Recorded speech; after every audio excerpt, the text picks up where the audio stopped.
It's the little victories. Good evening, everybody. We're having victories here today. Little ones. Welcome to this evening, Thursday edition without Mike Davis. Mike Davis is traveling in parts unknown.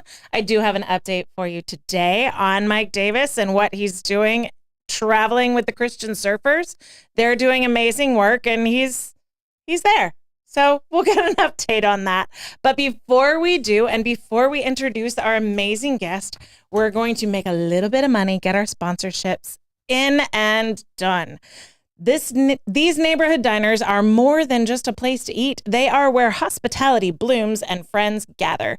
Bring your own or make new ones. The coffee is always hot, the smiles are genuine, and the food tastes like home. Every meal is a chance to make memories, share stories, and create bonds that last a lifetime. It's not just about food on the plate, but the community that comes together at the table. Come and see Andy and his team at Moultrie Creek Diner or the Anastasia Diner. Thank you, Andy, and your team for making amazing meals and a warm, wonderful place for everyone to gather as friends.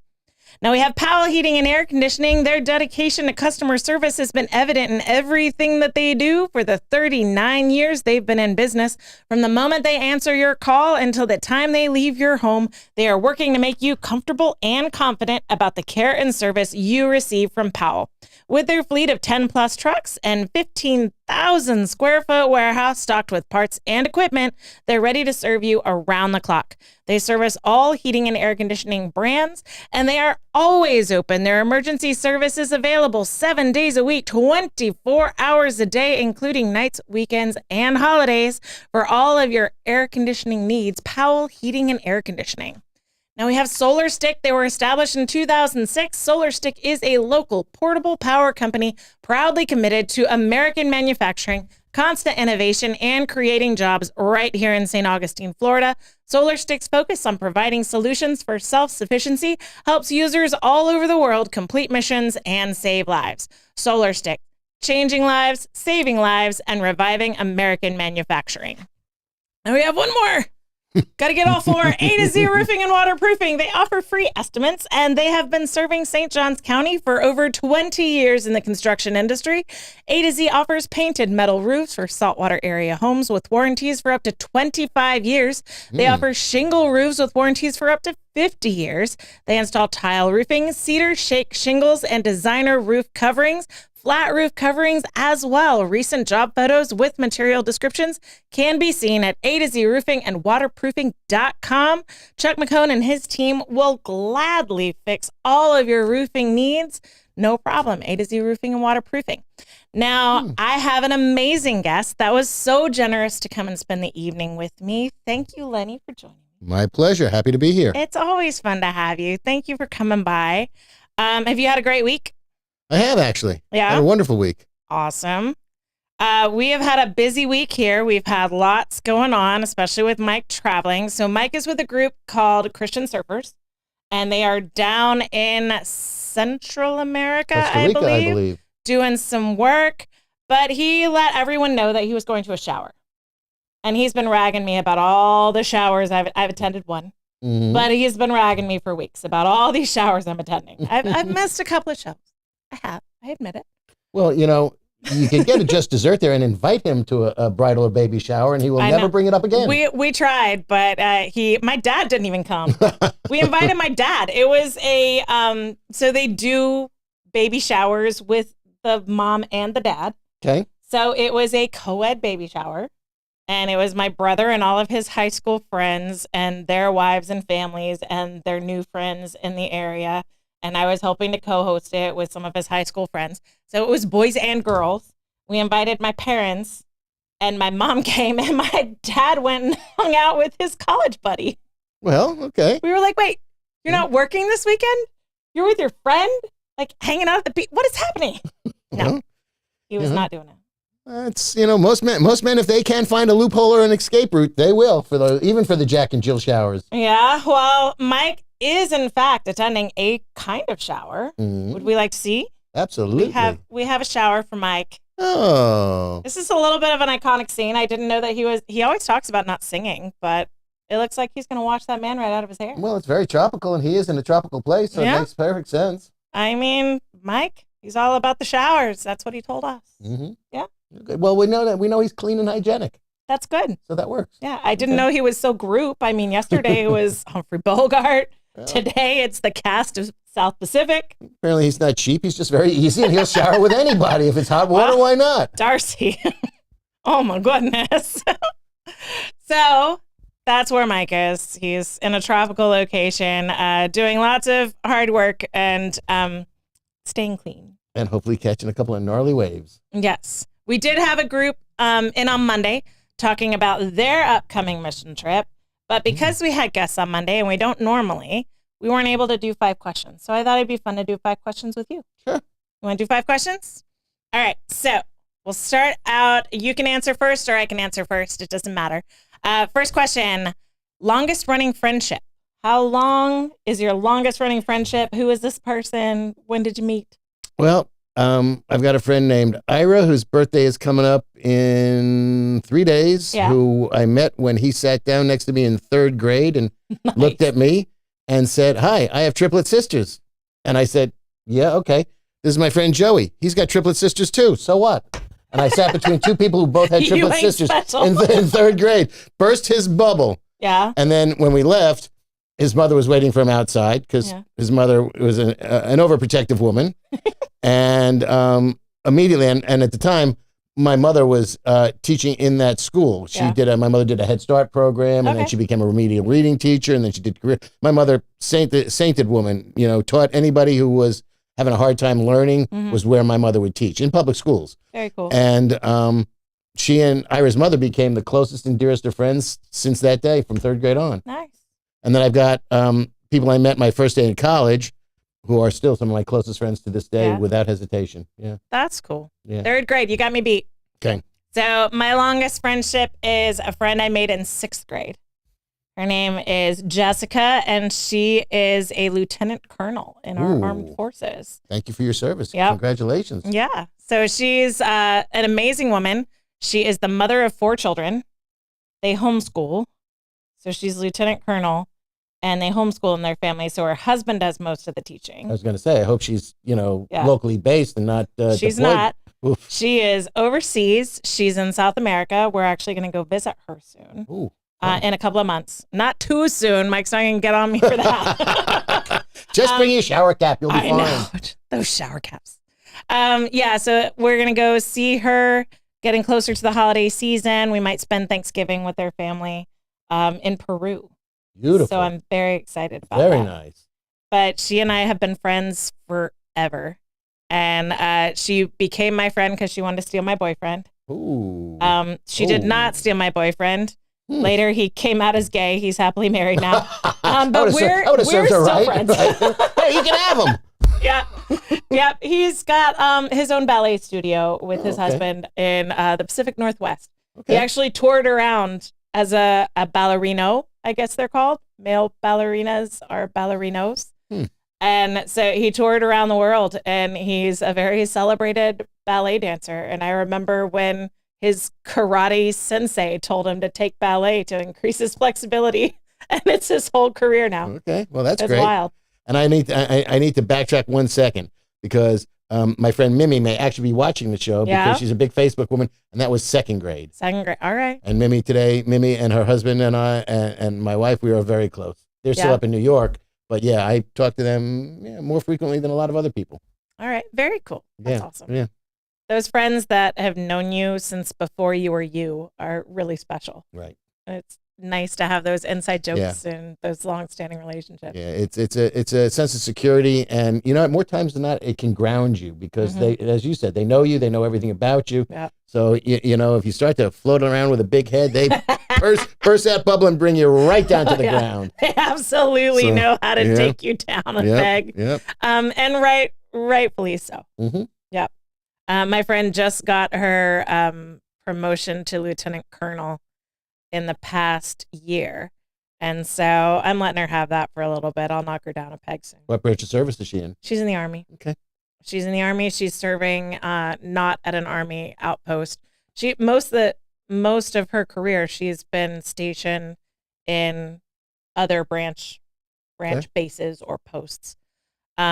So we'll see where her career leads her. She's had a very interesting career. She's been in Germany, DC, down in Mississippi, and now she's in Peru. So she's a cool lady. Yeah, I can only imagine. And Peru is, on the list. Mm-hmm. She taught herself to make like bakery level quality specialty cakes and cupcakes and desserts. And so people will ask her to make cakes and cupcakes for special events and retirement parties and things like that. So she's always posting these amazing confections that she's made. I would think, consider what she does as a profession. That's probably a great way to not have to focus on the real world, so to speak, because I'm sure there's a lot involved in what she has to do, especially as a lieutenant colonel and especially, as a liaison in a foreign country or with a different branch of service. So that might be a nice way it's a nice to relax or, stress relief for her. Yeah. It was funny when we were growing up, she was like, I'm not artistic. I'm not the artistic one. She was like, I'm the workhorse. I'm the analytical one. And now she's got this whole artistic outlet that she and her husband helps her with. Her kids, she'll teach her kids things. They won't typically work on the things she does for other people, but they make amazing cookies. They have like an ugly Christmas sweater cookie competition. Oh, really? Okay. That's one of their family traditions. Is That's they great. have a That's sweater very clever. cookie cutter. And so everyone in their family will decorate their ugly Christmas sweater cookie, and then she'll put it online. We'll all vote for which one we like the best. The interwebs decides. And for the kids, especially because they're homeschooled, it's a great, baking in particular is a great learning experience because, I'm a chef and, I can put a little of this, a little of that, and, correct something on the fly. But if you're baking, you need to be precise. Your measurements need to be precise. And Chemistry. you need to really follow a recipe. Absolutely. Yeah. So it's a good learning experience between the math that's involved, following instructions. Yep. So it's a good technique. Yeah. It's great whenever a kid, I'm homeschool mom myself, whenever a kid's like, I don't like fractions. Let's go bake some cookies. There you go. And you get to eat something good when you're done. Yep. Or not if you screw up your fractions. That fractions are important when you're baking cookies. I'm sorry, your math was off. You eat that one. I know. So my son has just started, my daughter will just randomly bake on her own now. And so we'll come home and there'll just be cookies made or, I'll be doing stuff upstairs and smell something delicious. And she just was craving something and she found a snickerdoodle recipe or something. And so it's really cool. My husband's a chef as well. Right, and so he's fostered a love of culinary arts. And they'll be like, I'm craving this. And he's like, so make it. We have everything. So they do. And my son, when I was coming here, actually, my son and my daughter were making cookies. So I don't know what hopefully there'll be some left for when you get home. I know. But when my son first expressed an interest in baking cookies on his own, my daughter was like, read that recipe carefully. I had to throw out my first batch of cookie dough that she made on her own. No.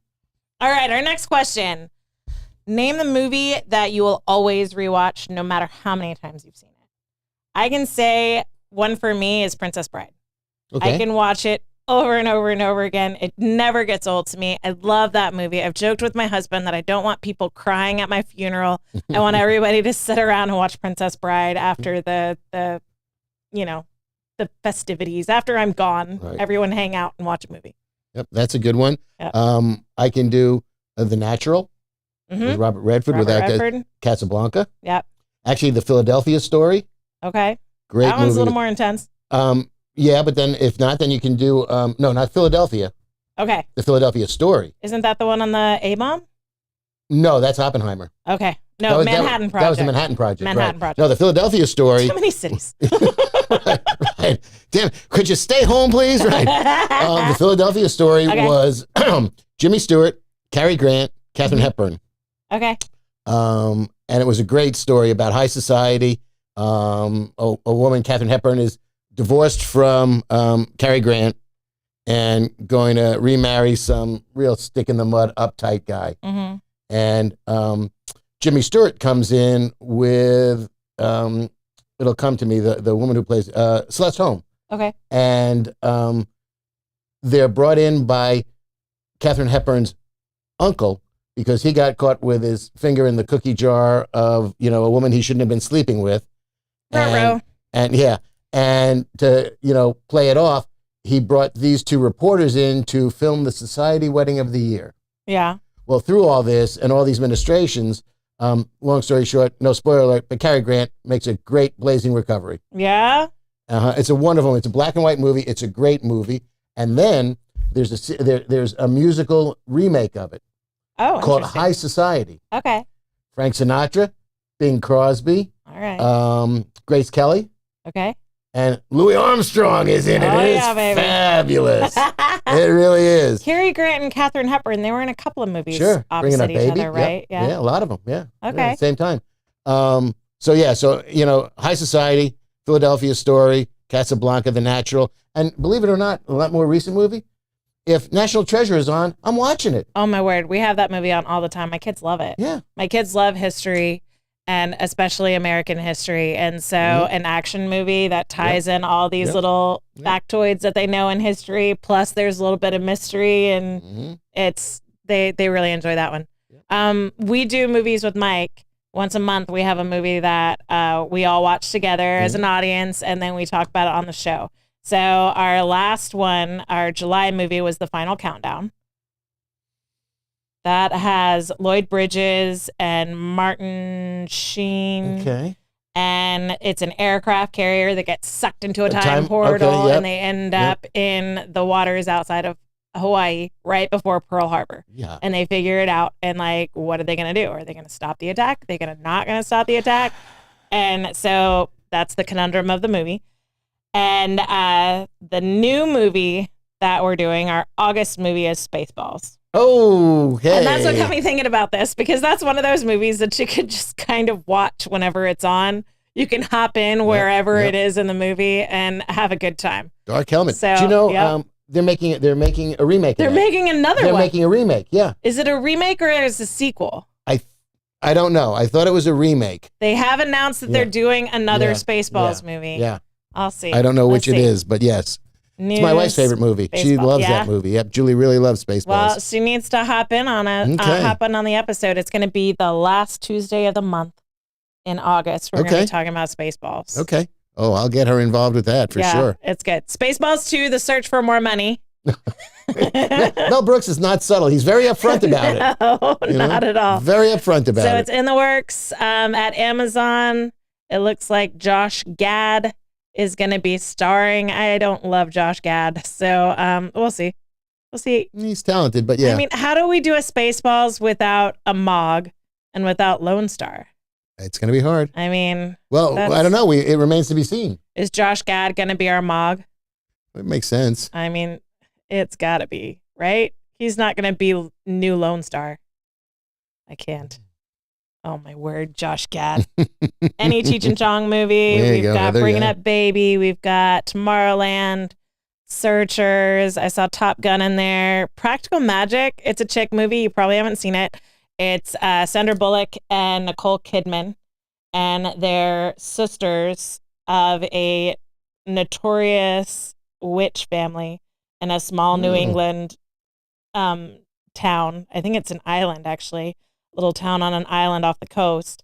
And so it's how they kind of deal with their powers and their infamy in town. And the one kind of goes wild and one kind of doesn't. And there's a family curse on them. Of course. And so, it's a good one. I can watch that at any time. So those are all good movies. I like those movies, guys. All right. So next question. Question number 3. Got to pull it up. I'm on the wrong tab. The most adventurous thing you've ever done? That's a tough one. Are you an adventurer, Lenny? I'd like to believe so, but I'm not like diving off a waterfall in Acapulco or a cliff in Acapulco for sure. That's not happening. Yeah. I always wanted to go skydiving, and then I became a mother, and I was like, maybe I'm not going to jump out of a plane. Nope, I can. I have a friend who did that a bunch of times, and I can take his word for it too. That's also one of my oldest and dearest friends. Yeah. I don't know. I got to mull on this one for a second. All right. So right after I got my scuba certification, my parents helped me get all of the scuba gear, and we're going to try it out. So I go with the dive master to a local spring near where I got certified. We had done training dives there. And the dive master said, I'll come, I'll help you get set up so you're ready to go. So we're doing dives in this spring, and a cool thing about this spring is that there's super shallow areas for snorkeling, then there's deeper caverns. Mm-hmm. And there's talk boxes, which are trapped air bubbles. So you can go into a cave and stop, take off your gear, and you can talk to each other in the air bubble. Okay. And so it's like all this trapped air. And so it's kind of a cool little thing that people would do. And we're in the talk box, and he's like, you're doing really well. You're calm. It's pretty deep cave. Mm-hmm. If you want to go down, we can go down. I'm with you because I'm not certified cave diver. Right. I'm certified open water. He's like, I'll take you down if you want to see it. And Sarah's like, all right. Because at that point, I'm new to diving. Like, maybe I'll go all the way to dive master. I had the goal of being a dolphin trainer. So it was like, that could be a cool thing to have. So it was like, sure, let's go cave diving. So we go down this cave. We end up 130 feet under the water in this cave. I learned that it's not pretty.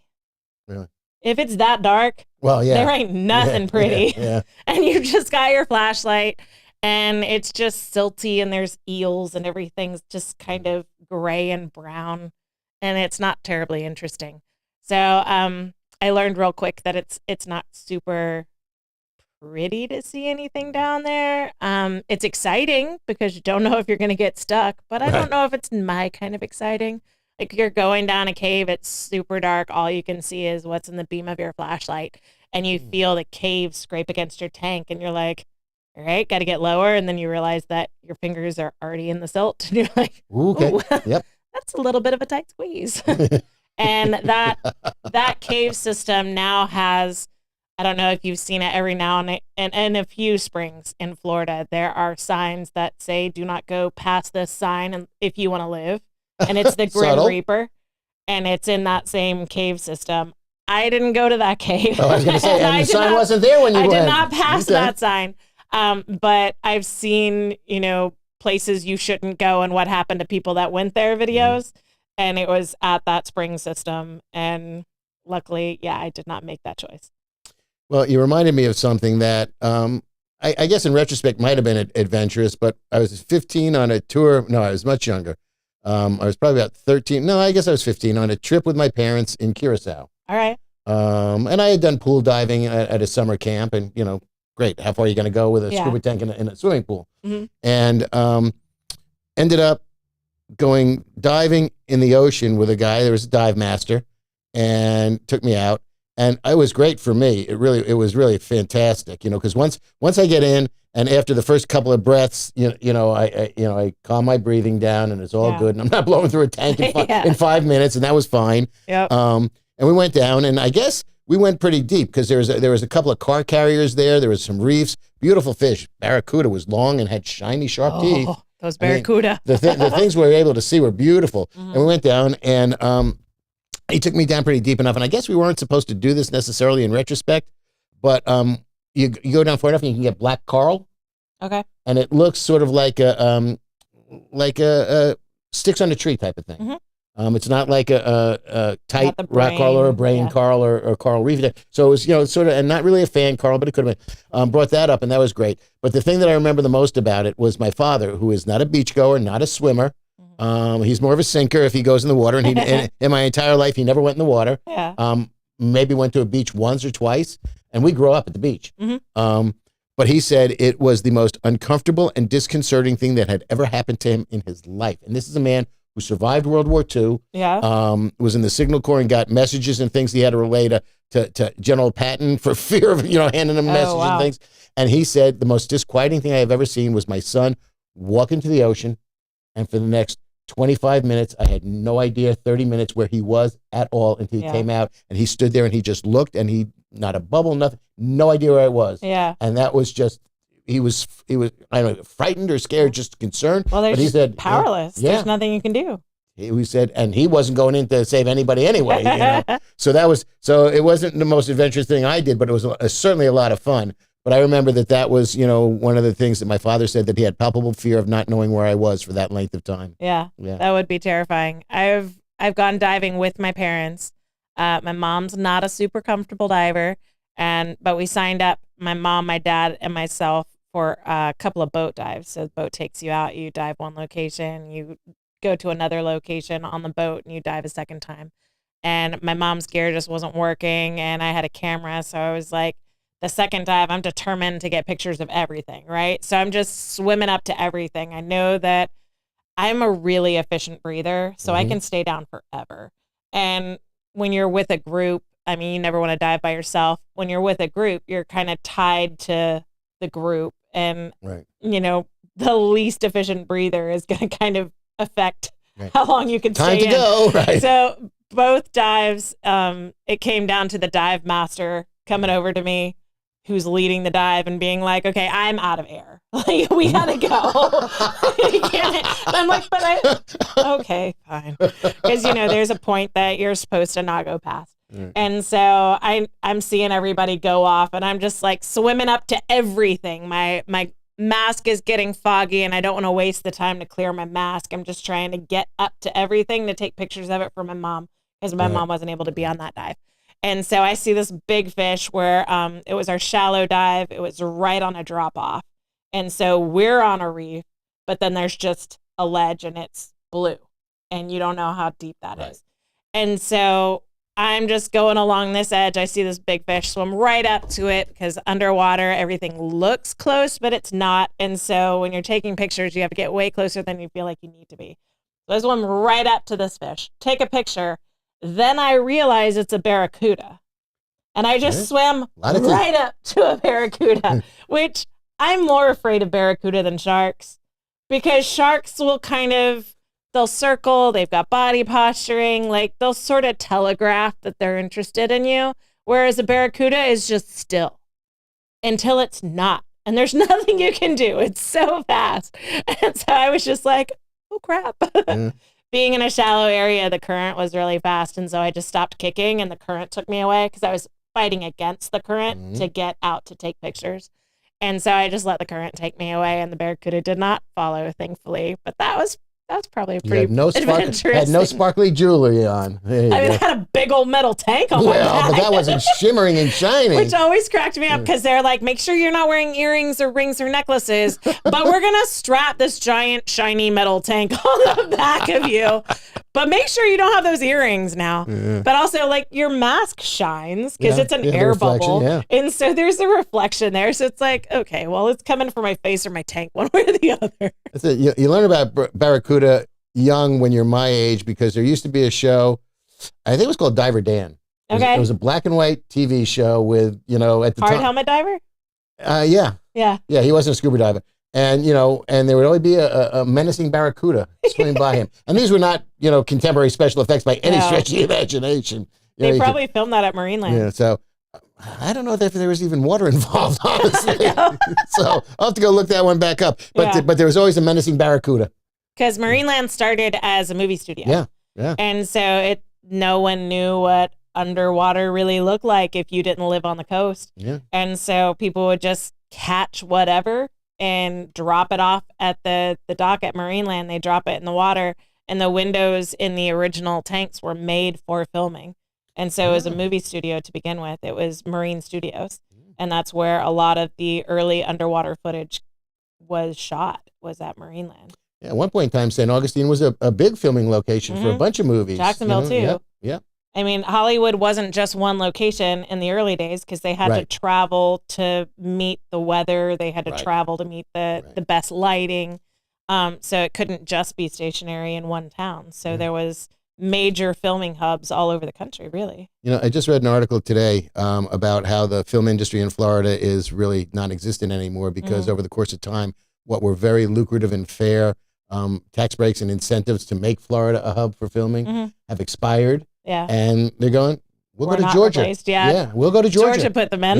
Yeah. A bunch of other states, but Florida is one of the least inviting for major film production, unfortunately. I think Florida got a little cocky. Like, you've already got your infrastructure here. You've got Orlando, you've got Jacksonville. Like, we don't need to entice you anymore. You're already here. And they were like, peace.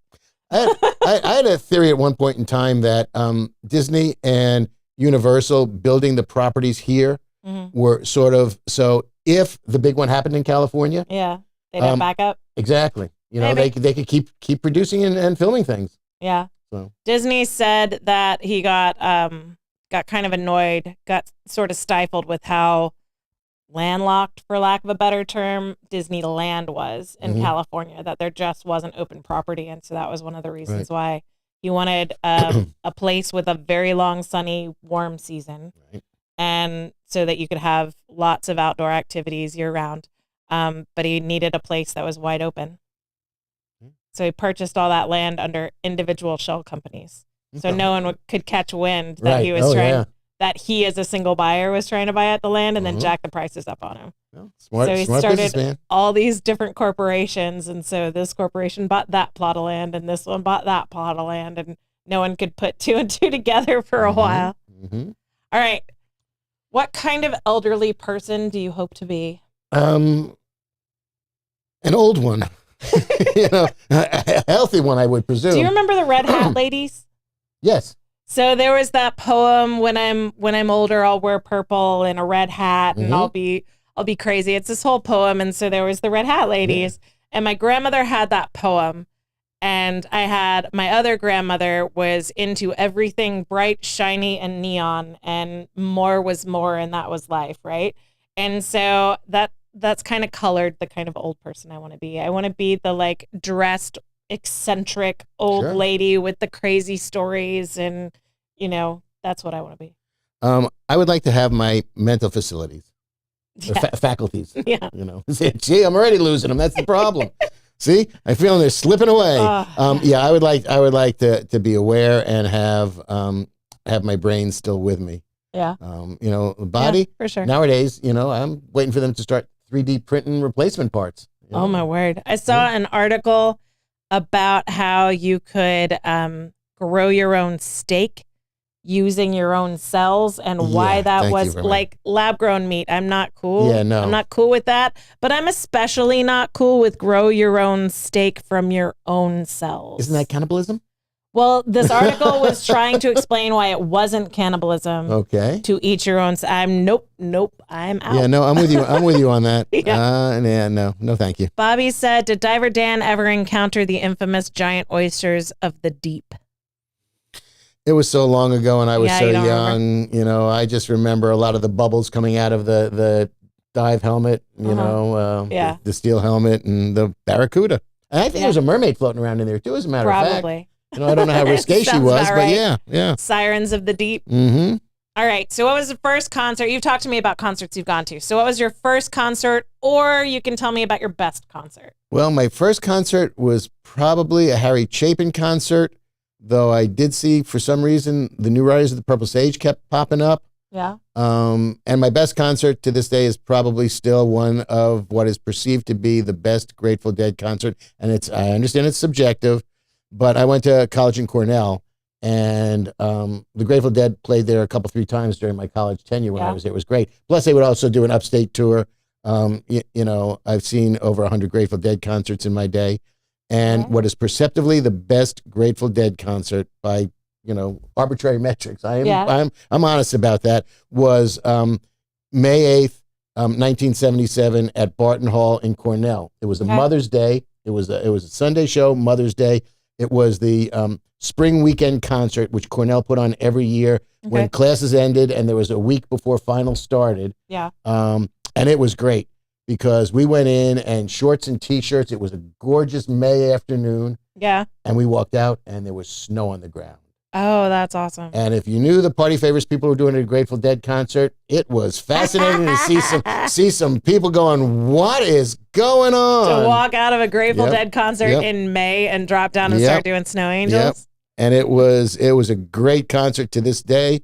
And then, it's interesting because I saw what's the latest iteration of the Grateful Dead now is a band called Dead and Company. Actually, tomorrow is Jerry Garcia's birthday. I've got in the chat that today is Jerry Garcia's The first, birthday. I get confused between it's the first or the second. He's 82. He would have been right. Yeah, it's today because the Grateful Dead. These are called the days between. Okay. So he's born on August 1st, and he died on August 9th. Okay. So there's a whole big scene of, doing as much tribute and Dead music as you can from when he was born to the day he passed away. All right. But I had the pleasure of seeing Dead and Company, the latest iteration with John Mayer playing the Jerry Garcia role, has done it better than anybody else who has taken that position. John Mayer. Interesting. Tours with Dead and Company. The man's a brilliant blues guitar player. He's fabulous. He is. He's a talented man. Yeah. At the Sphere. Saw them 3 nights there. And each song comes with a different graphical presentation broadcast onto the inside of the Sphere. You were showing me some pictures of that. It was really amazing. And one of them was the interior of Barton Hall from that concert. The one that you went to. Yeah. And it was like, you're at the Sphere in Las Vegas, and you could have sworn you were standing in Barton Hall. That's wild. And what was really nice is 40 years or 42 years, it was last year. So I guess it was 42 years afterwards. They did Dead and Company did a benefit concert in Barton Hall for only 4,200 people. Oh, wow. It was exclusive as you can be. And it was to raise a tremendous amount of money for a couple of voting rights things and Grateful Dead-based charities. They raised over $2 million for this in charity. And we were able to go. $2 million out of 4,200 people? Yeah. Not bad. Yeah. And there was we had 20 friends go. Majority of my fraternity brothers and other other friends and relatives, and it was in Barton Hall. Yeah, it was a great show. Barton Hall's a big one for you, huh? It's the place. It has become, and it's basically just and it's an interesting. Cornell is built into a lot of hills because Ithaca's got cliffs and gorges and things like that. Barton Hall, you could walk in on the ground floor, go up a flight of steps, walk out on the ground, go up another flight of steps, and walk out on the ground. Yeah. I mean, it's like, what just happened? You're always on ground floor? Pretty much. You're always on grade, and it's strange. Just went up 2 flights of stairs, and I'm coming out on grade. What? Yeah. So they built it into a hill. Yeah. That's kind of cool. Yeah. My first concert was the Family Values Tour in 2001, I think. Okay. They stopped in Hartford, Connecticut. And I didn't want to see the headliner band. I wanted to see the other bands that were on tour. So we didn't end up staying. Stone Temple Pilot was the headliner. Okay. He came out with a megaphone and he was screaming through the megaphone into the microphone. And I was like, I'm out. I can respect that. As a matter of fact, Amanda, I can respect that. I saw what I wanted to see. I wanted to see Stained. I wanted to see like Limp Bizkit. I wanted to see Linkin Park. Those are the bands I wanted to see. I didn't want to see Stone Temple Pilots, and I didn't want to get screamed at through a megaphone into a PA system on a microphone. That was not my bag. So I bailed at that point. So my favorite concert would probably be 21 Pilots. Okay. We saw them like 5 years ago. We went with friends up to Jacksonville, and I hadn't listened to much from them before we got invited to the concert. And the one thing was that we had to be excited. He wanted the other couple that were going, they were really big 21 Pilots fans, and they wanted to go with people that would be excited too. Okay. And so I was like, all right, I've got my tickets, so I've got my homework, and like I learned some songs. I'm like, cool, I'm down. So my husband and I go with our friends, and it was a fantastic show. Oh, good. So that one, or Harry Connick Jr. Harry Connick Jr. is a fantastic showman. And he just has so much fun out there. Yeah. He can play so many instruments. He can dance. He can sing. And he did all of it. And it was fantastic. It was a lot of fun. I've seen so many shows. And I say this without hesitation. The St. Augustine Amphitheater keeps me sane. Yeah. I mean, the quality of the shows that are there, the volume of shows that we're going to. We've got one next Saturday. The variety, too. Absolutely. It's mind-boggling. I mean, yeah. I've seen the Navy Band to Dark Star Orchestra to Widespread Panic. They do jam bands. Oh yeah. Bonnie Raitt, Santana. Yeah. It's wonderful what they do there. Country. I mean, they got a lot of country music and country and west. I guess country. Country's mainstream now. Yeah. Honestly, it really is. Because we went to the Megan Maroney concert. Yeah. And that was a lot of fun. Yep. I mean, she's not my artist. My daughter and her friend wanted to go, and so I got to be the designated adult taking them. Okay. But it was a lot of fun. But you're right. But everyone was so excited to see her. It was the biggest show she had headlined, and so it was really cool for her. And so it was just cool to see her experience the biggest show she's ever headlined, to be a part of that. At that point in her career, she's been in very large festivals, but she wasn't the headliner. Right. And so it was a really cool night. It was kind of a special one to be there with my daughter and her best friend and see this kind of milestone in this artist's career. It was fun. Yeah, I got very upset when they built Daly's Place because I thought that was a direct swipe at the St. Augustine Amphitheater, now the Amp. And, Tedeschi Trucks is probably one of the best touring bands right now. Derek Trucks and Susan Tedeschi. And they are talented beyond belief. And it's a big band. I mean, there's 10, 11 pieces in there. Yeah. They've got brass. They've got everything. They've got, horns. And Derek Trucks is probably one of the best guitar players. And Susan Tedeschi is not far off. Yeah. And they live in Jacksonville. Wow. So they kind of walk to Daly's Place when they do a show. Yeah. Finally, wasn't, I don't know if it was December or, in the last 6 months, they played their first concert at the amphitheater. Yeah. And when it was over, Susan looked at the audience and said, I can't believe we waited this long to play here. I'm going, please come back. Right. This is the spot to be in. Yep. It is such a welcoming place. Yeah. The sidelines. We just saw Buddy Guy there a couple weeks ago. He's 87. He was 10 days away from, he just turned 88, on the 30th of July. Yeah. And man put on a show. And that was the night that there was thunder and lightning. And, you're at the amphitheater and they're saying, all right, we're going to stop the show. We'll come back later. Shelter in place. And then you start thinking, I wonder how well grounded those tent poles are. Right. Wait, we stay, you guys go to safety? Yep. Class system, what? First time I've ever saw a ground crew put a tarp on the field of a stage. It's like, all right, rain delay. The umpires are calling it. We'll come back later. Yeah. Well, it's been a couple of weeks since we've gotten to talk. We were here together last Thursday, but there was a guest again. So we didn't get to go into politics too much. Okay. A lot's happened in politics. Oh, yes. I don't want to get too deep into it because I know we're on opposite sides, but I do have a question. We don't want to take that fun away from Mike. I know, right? But I do have a question because, sure. My mind's a little blown about what has happened in the past couple of weeks. You're not the only one. And I haven't had a chance to sit down with the Democrat and ask this question, so I'm going to ask you if that's all right. Absolutely. How do you feel about being denied the opportunity to pick your own nominee? Well, personally, I wasn't, and we weren't, because there wasn't if you look at the ballot for the Democratic primary, there's no presidential candidate on it. Well, people tried to get it. Right. People tried to get in. The Democrats said, no, we're not doing a primary. Yeah. And then they could only do that because they had a president and they had a vice president there. Right. They had an incumbent. Right. And then when it was too late to do any primaries, they're like, never mind, we're going to swap-o change-o. Yeah, I'm at peace with that without a problem, honestly. First of all, it's a financial reality because if it was somebody else, you got, I don't know how many, couple $100 million that nobody else can access. If it's not Kamala Harris, because it was the Biden-Harris campaign. But you were told that Biden was fine. Well, I don't necessarily know that I believed it. I know, but you were told that. And that's why you weren't able to vote for. Hey, look, we're told that Donald Trump is fine. A nominee.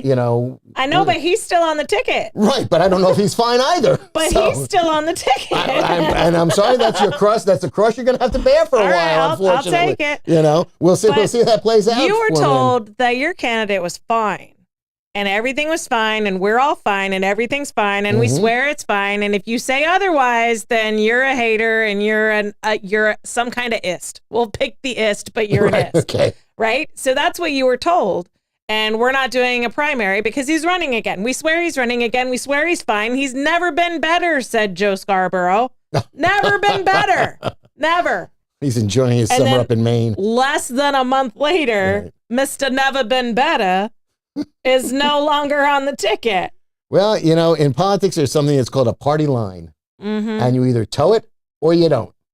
So I learned that the hard way because, I was asked very politely not to run for my third term because instead of putting partisan politics ahead of the best interest of the city of Long Beach, I didn't run for a third term, and I gracefully bowed out, actually, because I could have forced a primary, and I could have done some fracturing in the Democratic Party in Long Beach, and I chose, no, I'll be a big boy, All right. And, they didn't win. So unlike BLM, you're fine with how this has played out, and you're okay with I'm fine with where we are now. Yeah, absolutely. As BLM says, no bueno, we don't like this. Really? We wanna vote for our nominee. Is that Black Lives Matter or the Bureau of Land Management? Black Lives Matter put out a post shortly after it was announced that Biden was stepping down and Kamala would be top of ticket. Right. They said, no, we don't want this. We want you guys to figure out a nomination process. We want to have a say.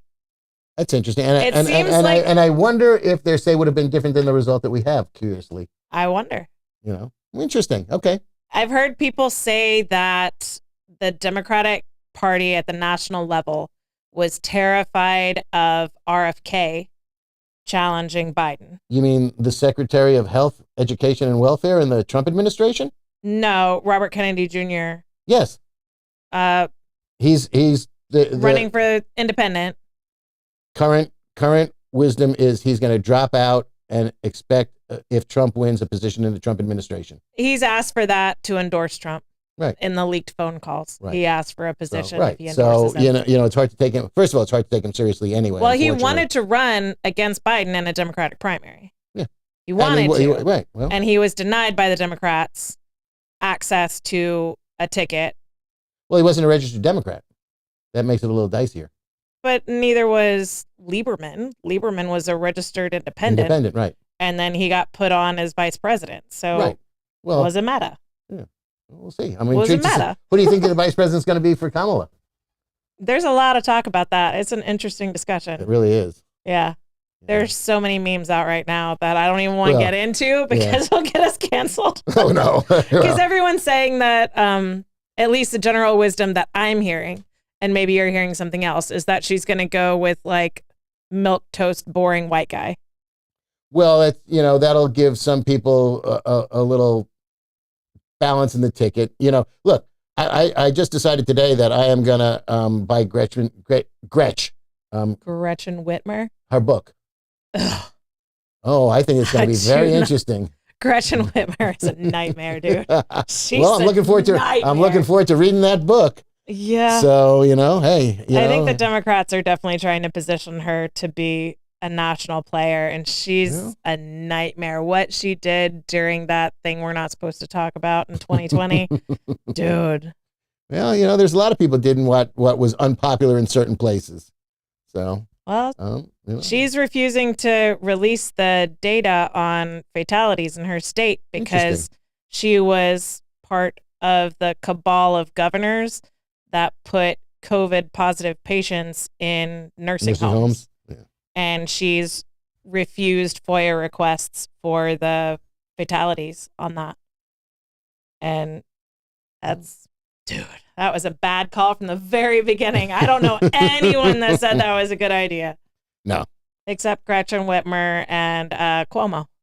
Well, they were. Where's Andrew? Yeah. Well. He had bigger problems. He had bigger problems. They had to get rid of him. They were positioning him to be a national player, too. He would have if he could have kept it in his pants and stuff. Until that hashtag Me Too situation. Yep, absolutely. I agree. So we talked a little bit about you coming from New York. Mm-hmm. And our audience knows that you're a New Yorker. You're a transplant. You happy in Florida? Did I mention that the St. Augustine Amphitheater keeps me sane? Yeah. All right. Okay. All right. So I'll leave it there. Yeah, exactly. As long as the amp continues. Like the weather. My wife likes it here. Yeah. My in-laws are here. All right. Haven't decided where to go next. But it's always a conversation. So I lived a couple of years in New York. Mm-hmm. So I did the opposite. I was a Floridian that went to New York just for a very short time. Culture shock. I got my degree. I came culture. back. Right. Okay. Yeah. All right. I was there for Subway Series. Yeah. In 2000 and 9/11. That was our second day of classes. So I was there in that period of time. I was back here. I graduated early. That's how much I love New York. I graduated early and came home. Okay. So being in New York and being in a place that has such a long-standing history. I mean, Florida is relatively new to the United States compared to New York. New York's one of the OG colonies. Yeah. So I thought that it would be fun, and I don't know if we're going to get to trivia tonight. So do we want to do spooky stories from New York, or do we want to do trivia? Up to you. I'm just a guest here. We can do spooky stories. All right. So everyone knows Amityville Horror Story. Oh, yeah. I feel like everyone knows that that's a New York story, right? So I was on Long Island. You were on Long Island. Not far from it. Yeah. So it was the Amityville house was on Long Island. Yeah. So the Ryan Reynolds Amityville horror movie came out when I was in college. So we saw the movie, and then it was whenever we drove down the island, we were always like, we're going to go? We're going to go visit the house? We never did. I couldn't. Did you? Oh, yeah. Did you ever go see it? Oh, okay. Yeah. Did you have any fun experiences there? Or? No. I mean, it does look like a creepy face, the way the windows are put in that house. It really does. Yeah. So that's kind of goofy. And I feel like it ruined an entire archaeological architecture style. Yeah. Nobody wanted the creepy face after that. I'd like to see the original plans. Did the windows move by themselves? I know, We don't right? know. But I think it was the DeFeo family I think it was the DeFeo family that was there, was the name of the people, possibly. Where was it 6 or 7 members of the family passed away And in then, the house? It was 6 in the 70s. 1 year later, the Lutz family moved in. And they didn't stay long. They were out with just the clothes on their back in 28 days. Yeah, they did not stay long. And they had some wild stories. The house sold not too long ago. I feel like people have lived in it since then. Yeah, I think they've tried to, throw some salt, sage it, do whatever you can. Was it just the 70s and all of the party favors being used in the 70s? Could have been something in the water. Who knows? Yeah, I don't know. There was conjecture to that as well. Gas leak. Who knows? Yeah, there was a lot of talk about more environmental factors that could have led to that. On Long Island, it's tough to tell. Yeah, I mean, it doesn't seem like it would be a creepy house. No, because it's like in a neighborhood. It's not like it's. Yeah, it's not a nice street. It's definitely a. Can you imagine being the neighbor? Well, so the neighbors, I remember after that movie came out, the neighbors made a statement in one of the local Long Island papers. Like, dude, we just got over all of the craziness of people constantly driving down the street. Right. And now you guys have just reinvigorated all the looky-loos that are going to invade our neighborhood and cause traffic and parking issues. Like, they were not happy. The neighbors were not. So that's a well-known one. I feel like this is a less well-known story. Have you ever heard about the ghost ice skaters of Central Park? No. All right. So you talked a little bit about helicopter parents. Mm-hmm. So this is a story because 2 Victorian-era women, they had the original helicopter parent dad that would not let them go anywhere. So they had very little freedom to walk around the city. And so one of the few places they were able to go was Central Park and ice skate on the lake in Central Park. Mm-hmm. And so since that was one of the few places to go, people think that they are the 2 specters that are seen in Victorian-era clothing, ice skating just above the ice. One of them wears a red dress and one of them wears a purple dress. So they suspect it's the Vandervoort sisters, and they were very, very close. They did not ever marry because they didn't have the freedom to court and the freedom to get out. They were their own best friends, kind of like the Mog. Yeah. And so they are now together for all eternity, ice skating in Central Park. You can see them on occasion. It's interesting that there's definitive color of their dresses because, a lot of, as a former ghost tour guide, I discount nothing. Yeah. And I've seen some strange things in St. Augustine. I will tell you that straight out. On my tours and in the places that I've been to that are ostensibly and allegedly haunted. Mm-hmm. But to have bright colors is, as opposed to just a spectral image that's sort of, grayish, is kind of interesting. So no, I'm not familiar with that one. Yeah. I will tie, a New York myth to Florida. Okay. Because the rumors of the giant alligators in the sewers in New York is not real. No? Not real. All those people that bring the baby alligators home and then they end up getting flushed and go into the sewers. Not so much. Are people doing that? I don't know, but you know what? My money's on the New York City rat before the alligator. So I can counter that story a little bit because I lived with a guy. We had co-ed buildings and they would be split down the middle. So like the boys would be on the left side of the building, girls would be on the right side of the building. So it was on the first floor of this building. A guy that lived across the hall, the other side, he was registered wildlife rehab guy specializing in alligators. In New York? In New York State. And so he would get, because you get these drug dealers and these, kingpins who want to show off their machismo. Right. And so The they white end up with all tiger of these, exotic animals in the basement of their brownstone or whatever. And so drug busts happen, and then the cops don't know what to do with these animals. So he was one of the places that would receive them. And so the last semester that I lived in the same building as him, there had just been a bust, and there was a 3-foot alligator that was brand new to his rehab paradigm. So he had been doing this since high school. So he had this whole habitat set up at his parents' house, and his mom took care of the ones that were residents at their house while he was in college. But he had this new animal, and so he didn't know the temperament of it, didn't want his mom to have to deal with this new animal, and it was much smaller than the other gators he had, the 3-foot alligator. And so he smuggled it into the dorm. Okay. It was a very sweet gator. It was fine being handled, so I held this gator a lot. For some reason, this guy wanted me to cut his hair. I don't know why. I don't cut hair, but like he needed a haircut. I think he was sweet on you. And I guess, I don't know. And so like I was the only person he would let cut his hair for a whole semester. And so I would get to hold and play with his alligator and then cut his hair. I don't know. It was a very strange situation. But we decided the alligator's name was Fluffy. He made this lovely little habitat for him. He had his bed up on cinder blocks. Right. And he had this like habitat that went underneath his bed, and so there was like a sunny part under the window, and he also had UV lamps, and then there was like a shady cave part under his bed that if the alligator wanted to kind of withdraw. It was a cool situation. But yeah, we had an alligator in our dorm in college. It was very weird. Bobby brought up something and wondered if it was spooky. He mentioned Son of Sam, and I don't know that was necessarily spooky as in Amityville Horror spooky, but it was certainly scary. It was terrifying. Very scary. You know, you weren't going out to make out with somebody in your car. That's for damn sure. No. Not at all. That was a frightening time. Yeah. Yeah, I imagine that it was. Yeah. I mean, people didn't talk too much about it when I was there in the 2000s, but it was something that people knew about it. Yeah, by that point, history. It was something that people joked about. Yeah. So have you ever heard about the Hudson River Ghost Boat? No. So Henry Hudson is the person that the Hudson River is named after. It is suspected that it's one of his doomed vessels. That Half Moon, I think, was his boat.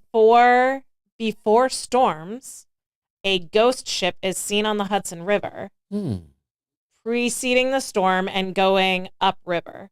And so that's one myth or legend that has dated all the way back to the New Amsterdam days of New York City. So that is an old one. I had never heard about the ghost ship. Then that predates Henry Hudson. Well, that's what I guess. I don't know. They're saying. I don't think, Henry Hudson, I'm trying to remember when he was exploring. So there's been sightings of the phantom ship on the Hudson River since the New Amsterdam days. People now say that it's Henry Hudson. So who knows? Yep. So I feel like the legend of Sleepy Hollow, people know, comes from New York. Ichabod Crane, baby. Yeah, but I didn't realize that Rip Van Winkle is also a New York story. Sure. I didn't know that. Yeah. Okay, so Rip Van Winkle is set in the Catskills. Yep. And this is another Henry Hudson tie. People say that it was the ghosts of some of Henry Hudson's crew that put the spell on Rip Van Winkle. Really? Okay. Yeah. Henry Hudson must have been a devastating character because there's all these ties to ghost stories with Henry Hudson. Yeah. But another one that I never knew about. So everyone's heard of Loch Ness Monster. Sure. Evidently, there's a Nessie in Lake Champlain. Yes. Yeah. Yeah. Okay, so tell me about this. I didn't know. I just know that it's there. I don't know much about it, but yeah, there's a Lake Champlain monster. Yeah. I think they call him Champy, I think. Yeah, so there's a Champ Day every year where they celebrate the Lake Champlain monster, and it's this Saturday. Ooh. It's the first Saturday if we leave of August. now. I know, we're holy there, cow. baby. So, I mean, those are just some of the fun New York tied stories. But like the Lake Champlain monster, legends about this monster in Lake Champlain date all the way back to the Abenaki tribe. And they called the monster Tatasok. And so like this is an old legend with sightings that go back hundreds of years. Right. To the Indians. Yeah. And all right. Good for them. Of course, we've done what we do and we've marketed it. And now it's a festival. You too can get a t-shirt. Yeah, you too can get a Champy t-shirt this Saturday. And in the coast of Lake Champlain. Okay. Port Henry celebrates Champ Day the first Saturday of every August. Port Henry, is that in Vermont or Canada, I wonder? It doesn't say. Yeah. It says Port Henry. Okay. Celebrates Champ Day first Saturday of every August. Hmm. So, any other legends or ghost stories from New York you want to share? Not that I can think of off the top of my head. I'm sure there's a bunch of stuff from the colonial days and the. Oh well, you got all the bankers that jumped out of the windows in the 20s. Yep, right. That was not good. That was not good. But I don't know any of them are still kicking around. Heather knew about Champy too. I lived in New York for like 3.5 years. I never heard about Champy. Yeah, I would have gone. Lake Champlain is sort of up and away. It's up. I tried to go around as much of New England as I could. Yeah, it's beautiful because I was there. Yeah. But I did miss a couple of states. I missed Vermont and Maine. And then I never got into northern New York. I never went more north than I would drive through the city to get to Connecticut and do that loop. Oh no, there's never. There's a stovepipe too that goes way up. So New York is a weird shape. So it's, and then you get up toward north of Syracuse, Jamestown. You keep going up and up and up and up, and it goes pretty far up. I've flown into Buffalo to do Niagara Falls. Right. But I haven't gone into the Catskills, and that's just beautiful. Yeah, I regret the whole that. Hudson Valley. I've got a road trip planned out to go, and I was trying to figure out a way to prolong our trip to Niagara Falls so that we could do a loop through the Catskills into Vermont. But it didn't work out that time. That's a big dip down from there. Yeah. But I would recommend that if you haven't been to do Maine, I would do Maine. Yeah. Maine is gorgeous, especially in the summer and fall when the leaves are changing. Winter gets a little dicey. Yeah. It's cold up there. And, it's like the sun goes down at 3:30, 4 o'clock. You're dark in Maine. People don't realize how far east Maine actually is. Yeah. And compared to us, it's like an hour and a half, almost 2 hour difference between sunset in Maine in the winter and Florida in the winter. This country is huge. Yep. It's just huge. All right. So Bollocks tonight. What are you guys talking about tonight? We are doing, man, don't get old. See, this is why I want my faculties when I'm old. Right. We are doing sports promotions. Sports promotions. Like the Olympics. Ballparks. Well, yeah, but it's more like, giveaways at ballparks, bobbleheads, minor league ballparks. Ill-fated sports well, promotions. If you want to talk about disco demolition, yeah, absolutely. Chicago White Sox, bring your disco albums. That did not pan out well. All right. Great on paper, great in theory. I'll tell you that. Yep, so absolutely. 6:34. Yep. 6:34 tonight. Bollocks, you're talking sports promotions. Yep. Thank you guys for joining us this week. Tune in on Monday. We've got a great show planned and another check-in from Mike on his week of showers. I hope you guys have a great weekend. Bye. Have a nice one.